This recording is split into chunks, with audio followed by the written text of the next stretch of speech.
is off mic, so she's actually been able to just pull the mic back.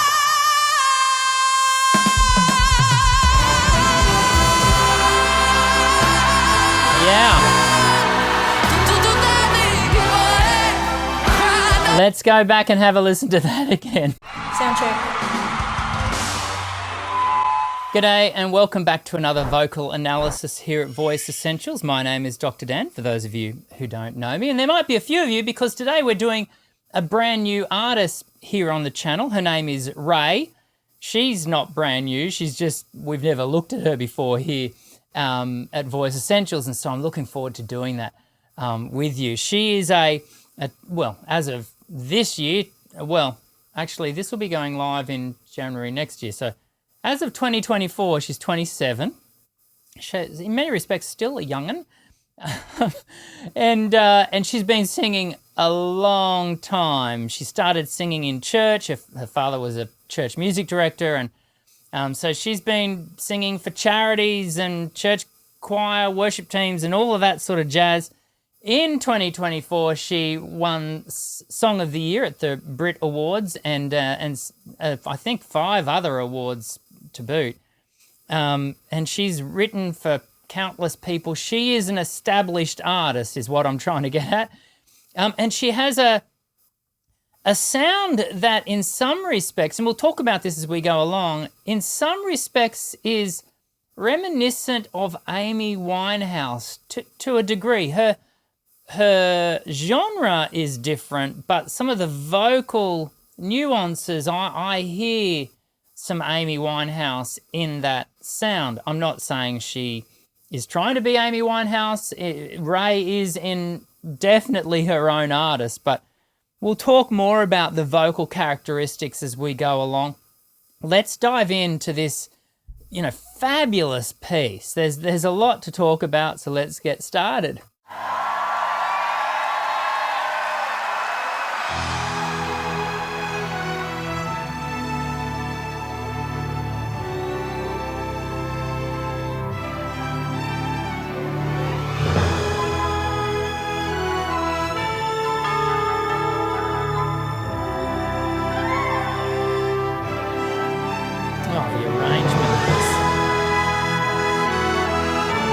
Spectacular. Like it has that epic sound, doesn't it?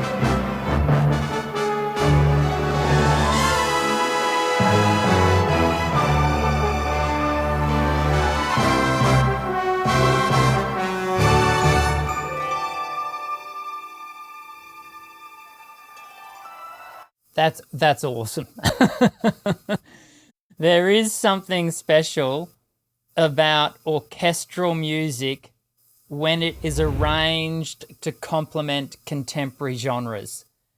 In and of itself, when it's applied to its traditional scenario, classical genres, and from the Romantic period, from the Classical period, from the Baroque period, wonderful. But as someone who mostly listens to contemporary genres, I love it when it's applied and it dovetails and complements. What we've got going on here is a platform has now been built for RAYE to walk out onto stage, and the anticipation that musical arrangement has established just allows her to burst onto stage. It's, and credit to the arrangement, credit to the arranger, whoever that might be. You might know who the arrangement was done by. Leave your comments below if you could. Please give a warm heartbreak welcome to the wonderful RAYE.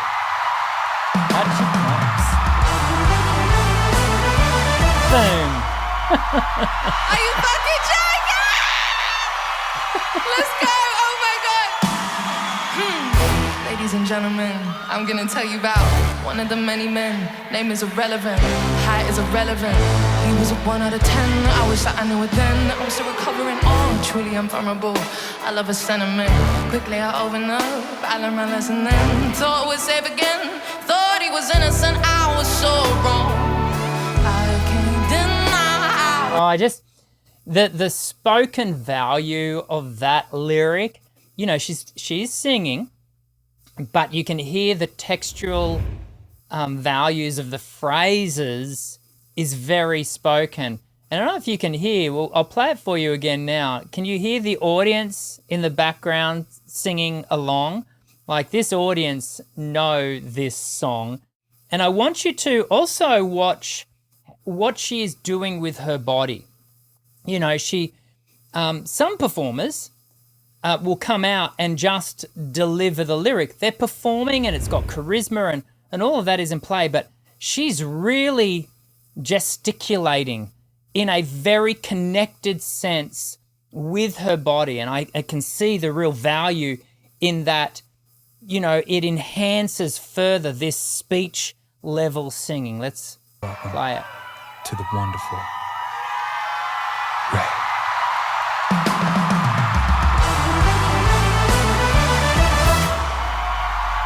Are you fucking joking? Let's go, oh my God. Ladies and gentlemen, I'm gonna tell you about one of the many men. Name is irrelevant, height is irrelevant. He was a 1 out of 10, I wish that I knew it then. I'm still recovering, truly invulnerable. I love a sentiment, quickly I open up, I learned my lesson then. Thought we'd save again, thought he was innocent, I was so wrong. I can't deny, I was stuck in a daze, a terrible phase. You was convincing though, very believable, the role that you played. So I'll take I love the way she uses her dynamics there. Also, have a watch of how close she is to the mic. Like, she is right on the mic. And that suggests to me something really interesting. She is not overdriving the voice. If she was, she'd be creating a lot of issues for the sound tech. And because she would be driving way too much air into the diaphragm of the mic. But I get the sense in which she's just not overworking. And that's really key, I think, to getting this speech level vocal. And so she's right, like she's right on that microphone. He was a 1 out of 10, I wish that I knew it then. I'm still recovering, truly invulnerable.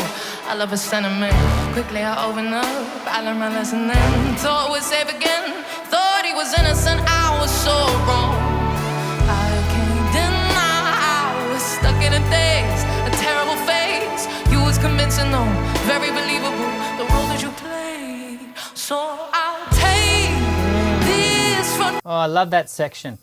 I love that section, how she just allows the voice to float and transition and just gives this lovely textural effect. I was stuck in a daze, a terrible phase. You was convincing though, very believable, the role that you played. So I'll take this front row seat, and baby, baby, you can go ahead, cry those Oscars. When the tears back on, then I scream yes, baby, baby, you can go ahead, cry those Oscars. When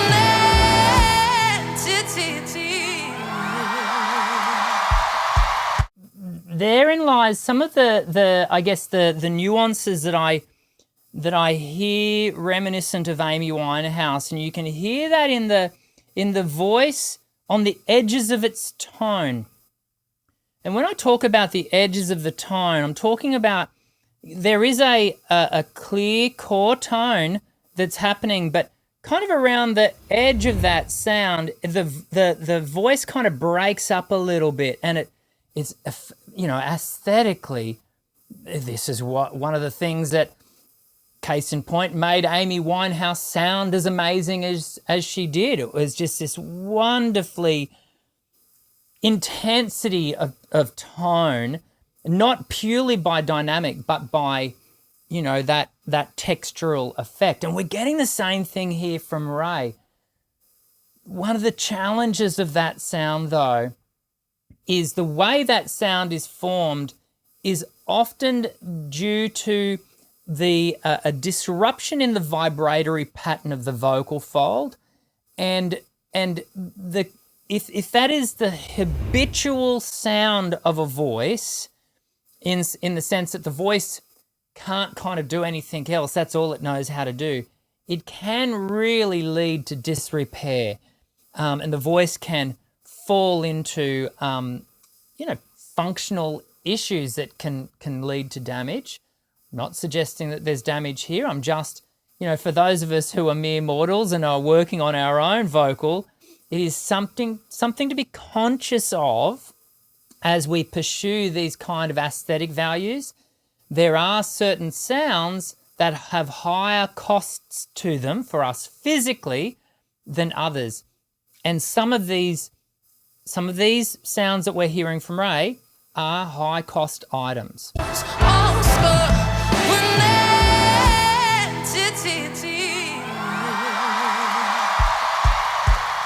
Oh, what a tragedy. It didn't have to Back be. into that Look how you spoken talk to me. value. Cursing and blasphemy, cinematography. Get this on camera, please. Oh, no one gonna believe this. Yeah, no, I can't deny. I thought you were the man, but you were the plan.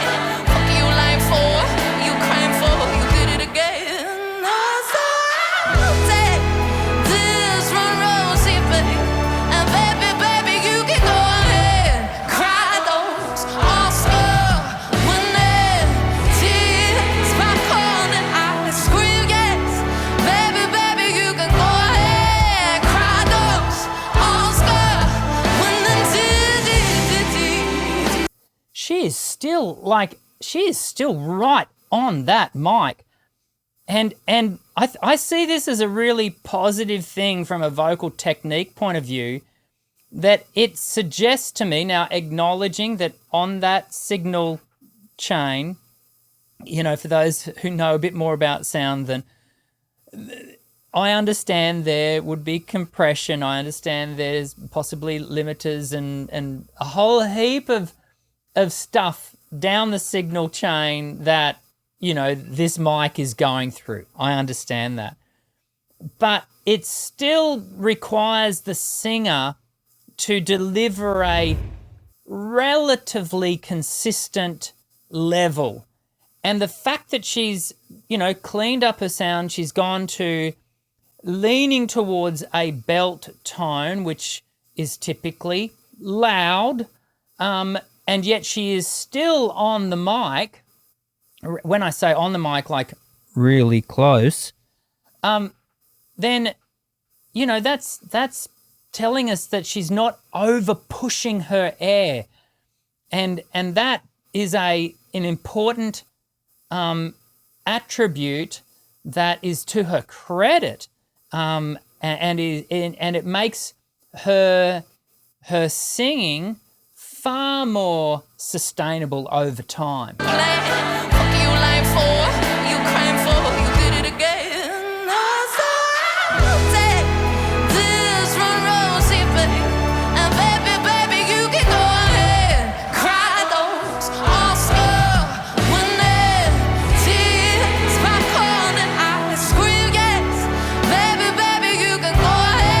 I just want to take it back.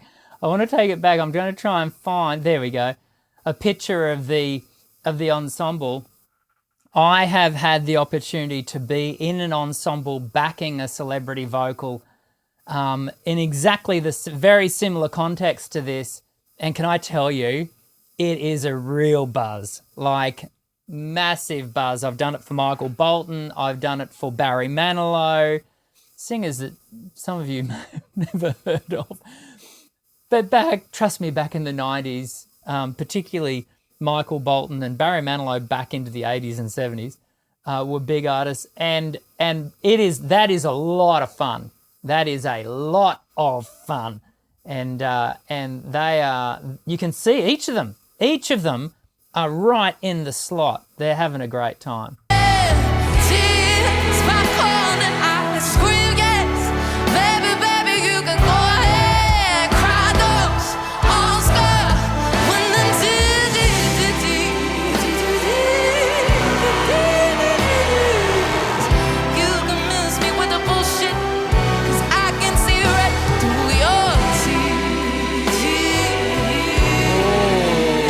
way she's used, again, this is obviously something about her performance style.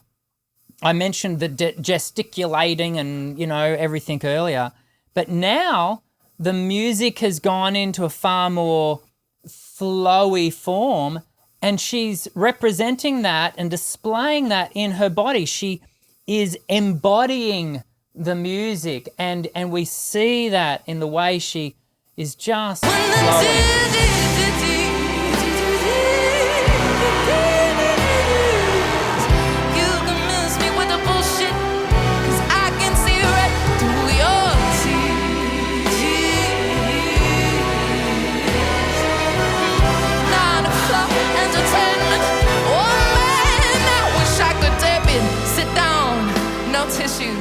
No string section, no tiny violin. For the last time I'm your audience, I'll take this front row seat. Baby, you can go and cry. Now she's off mic, so she's actually been able to just pull the mic back.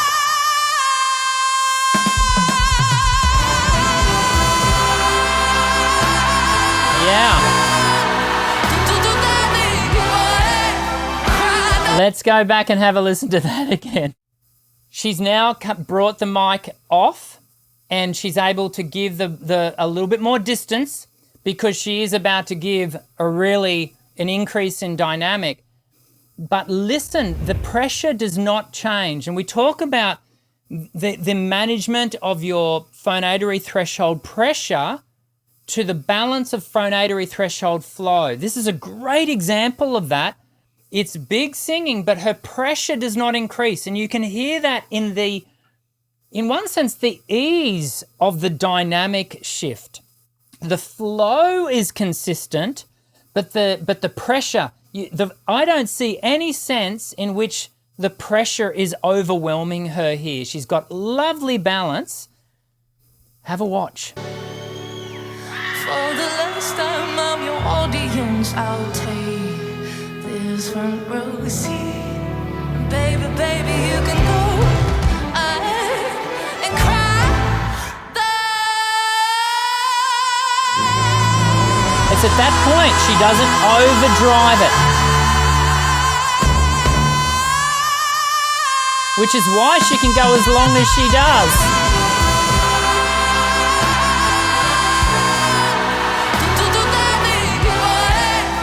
Come on.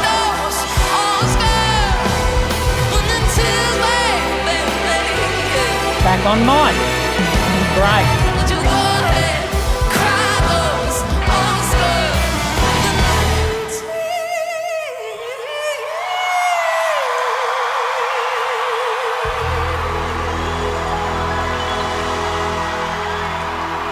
Big sing. Big sing.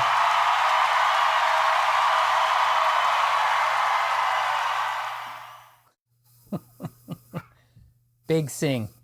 Big sing, but not overdriven. That's good technique. That you have to do that intentionally. Your body does not want to do that naturally, for most of us at least. For most of us, our body wants to push and drive air and really, go for it when we go for volume. She doesn't. She manages that like I wouldn't want to see her do anything different, particularly at that big note end. Fantastic. Very good. Very good. If you have other RAYE performances that you'd like reviewed, don't hesitate to leave your comments down below. She's a wonderful artist. I know I've made mention of the comparison. I wasn't meaning to compare. I don't think there is a comparison to be made between her and Amy Winehouse. I just hear similarities. That's all. Similarities. And if anything, it's a compliment, not a detriment to RAYE as an individual singer. I hope you've enjoyed that. We do these vocal analyses at least once a week, sometimes twice. So if you're interested, hit subscribe and join us. We hope to see you again soon in the next vocal analysis video. I'm Dr. Dan. Sing well.